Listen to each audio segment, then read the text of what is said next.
Pernikahan itu sesuatu yang sakral kan? Tapi pernah nggak sih kamu melihat ada pasangan yang menikah bukan karena cinta atau kenyamanan melainkan karena alasan yang agak nggak masuk akal? Mungkin kamu penasaran kenapa ada yang menikah hanya karena keharusan atau lebih buruk lagi karena nafsu? Tapi sebelum kita melanjutkan ceritanya sebaiknya teman-teman like dan subscribe dulu videonya. Jika sudah ayo kita lanjutkan ceritanya, let's go. Nah di video kali ini kita akan menelusuri lebih dalam apa sebenarnya alasan di balik pernikahan itu. Apakah karena kebutuhan atau sekadar nafsu belaka? Tonton sampai selesai siapa tahu kamu bisa memahami apa yang sebenarnya mendorong seseorang menuju pernikahan.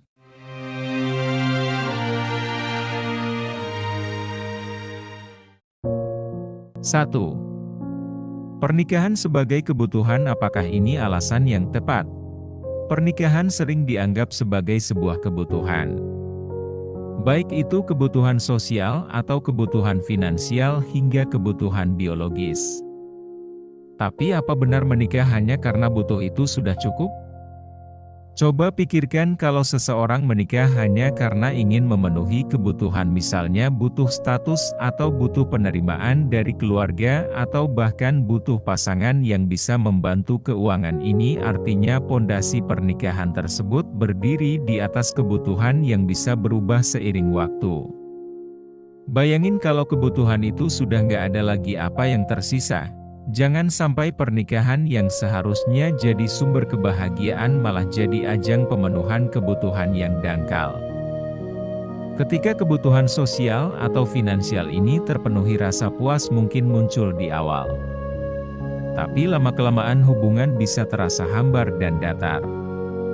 Pernikahan yang ideal itu adalah ketika dua orang saling melengkapi, bukan sekadar untuk memenuhi apa yang kurang tapi karena ada ikatan emosional dan tujuan yang sama.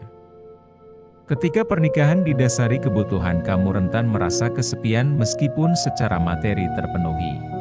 2. Pernikahan karena nafsu. Apa yang salah?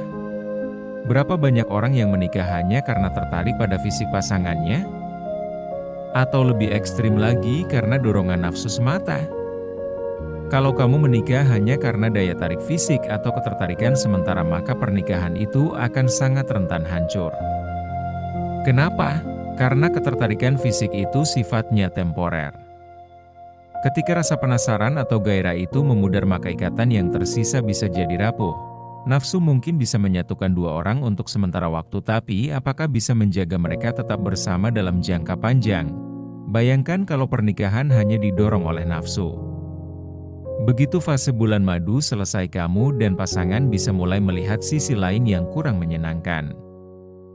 Tanpa fondasi yang kuat seperti pemahaman dan toleransi atau tujuan hidup yang sama, kamu akan cepat bosan. Ketika nafsu itu menghilang, yang tersisa adalah kekosongan. Akhirnya kalian jadi lebih sering bertengkar dan merasa nggak cocok satu sama lain. 3. Pernikahan karena tekanan sosial. Menikah karena tekanan sosial adalah salah satu alasan yang banyak terjadi, apalagi di kalangan usia dewasa muda. Orang tua mendesak teman-teman sudah menikah, lingkungan sekitar terus bertanya, kapan nikah? Dan pada akhirnya banyak orang memilih menikah hanya untuk memenuhi ekspektasi sosial ini. Tapi coba pikir lagi, menikah hanya karena tekanan eksternal ini bikin kamu lupa dengan apa yang sebenarnya kamu butuhkan. Apa iya kamu mau menjalani sisa hidup hanya untuk memenuhi ekspektasi orang lain? Tekanan sosial ini biasanya bikin seseorang terburu-buru. Mereka menikah bukan karena yakin dengan pasangan, tapi karena takut dianggap nggak laku atau telat menikah. Hasilnya, pernikahan yang terasa terpaksa dan nggak bahagia. Apalagi kalau pasangan yang dipilih bukanlah yang benar-benar sesuai. Kamu bisa berakhir dengan perasaan terjebak di dalam hubungan yang nggak sesuai dengan harapanmu. 4. Pernikahan sebagai pelarian dari masalah. Beberapa orang juga memilih menikah karena ingin kabur dari situasi hidup yang gak nyaman. Misalnya, ada yang menikah untuk lepas dari keluarga yang terlalu menekan, dari pekerjaan yang gak disukai, atau dari trauma masa lalu. Dengan menikah, mereka berharap bisa menemukan kehidupan baru yang lebih baik. Tapi yang sering terjadi justru sebaliknya. Masalah yang gak terselesaikan sebelum menikah akan tetap ada setelah menikah. Apa kamu yakin kabur ke pernikahan itu solusi yang tepat? Atau hanya membawa masalah lamamu ke kehidupan yang baru? Pernikahan bukanlah tempat pelarian. Kalau kamu punya masalah, misalnya hubungan buruk dengan orang tua atau beban pekerjaan yang berat, itu harus diselesaikan dulu sebelum menikah. Karena tanpa kamu sadari, kamu bisa membawa semua beban itu ke dalam pernikahan, dan itu bisa menambah kompleksitas hubunganmu dengan pasangan.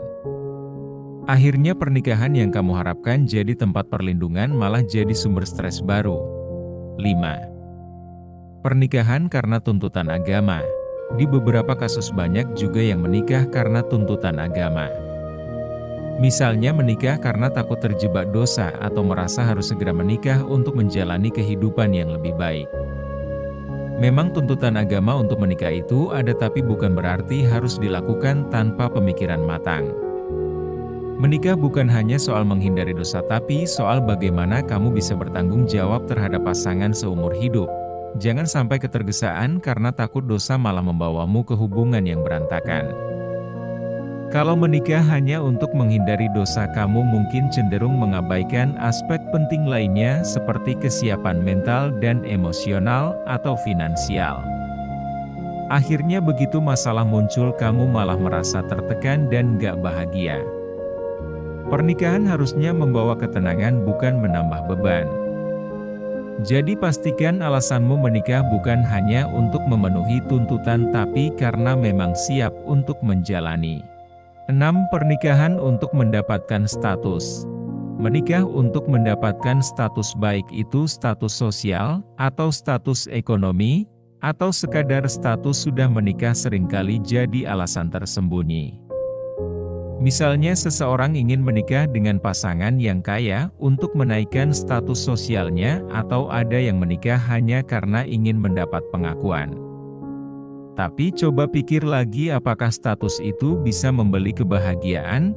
Apa gunanya status tinggi kalau pernikahanmu penuh dengan konflik dan rasa nggak nyaman?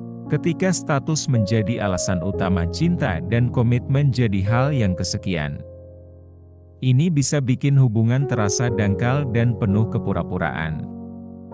Akibatnya kamu dan pasangan bisa hidup dengan topeng, hanya menunjukkan bahagia di depan orang lain, tapi sebenarnya merasa kosong di dalam.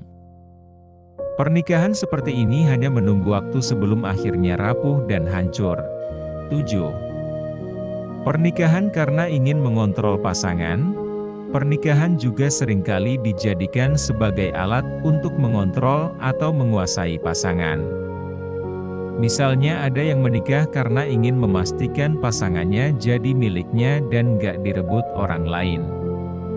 Atau ada juga yang menikah supaya bisa mengatur kehidupan pasangannya. Tapi coba pikir lagi, kalau pernikahan dibangun di atas kontrol dan kekuasaan, apa ia bisa bahagia?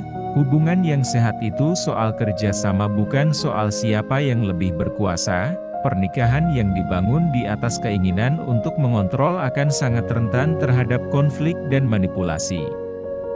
Lambat laun pasangan yang dikontrol akan merasa tertekan dan kehilangan jati diri. Pernikahan bukanlah ajang adu kekuatan, tapi soal bagaimana saling mendukung dan menguatkan. Menikah itu seharusnya menjadi pilihan yang didasarkan pada cinta dan komitmen atau kesiapan untuk menjalani kehidupan bersama.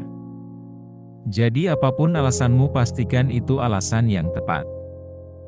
Karena menikah bukan hanya tentang menjalani kehidupan hari ini, tapi tentang membangun masa depan yang penuh dengan kebahagiaan dan saling pengertian.